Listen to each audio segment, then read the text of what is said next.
In this video, I'm going to share a technique that makes your art faster, quicker and better. Okay, the process to make your art quicker, faster and better is to do a lot of work beforehand. It's preparation. It is drawing in your journal. It is practicing that drawing. So what I'm doing here is I have a thylacine skull. I'm sketching the skull and popping a snake around it. The first one looks pretty cool, but I think I can do better.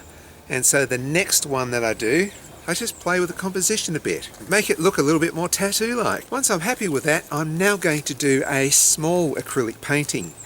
So just playing around, got the skull in front. Again, this is kind of like a sketch. You're sketching with paint as opposed to just a pencil.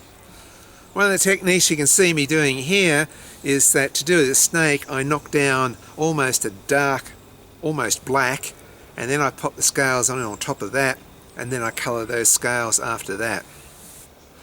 A small painting like this, it's very easy for me to switch the background around. So now I have a small painting, and this is ready to go onto a bigger painting if I want to.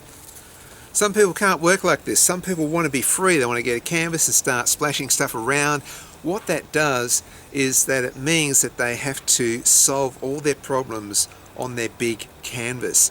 Now, people think, gee, it's methodical doing these small drawings over and over again, but it speeds up things. You get your ideas out there really fast. I have a journal full of ideas that I can just go to, add a bit of colour to, and then go on to paint.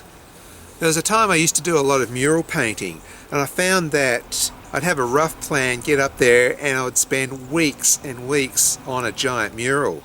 I found that the more detail I put into the plan, the less time I was out in the cold and in the sun and the rain trying to knock up a mural, and it shaved weeks off my time. And so planning is your best friend. It's your number one tip, and it's a great way of getting lots and lots of ideas in a journal by knocking them out fast. See you in the next video.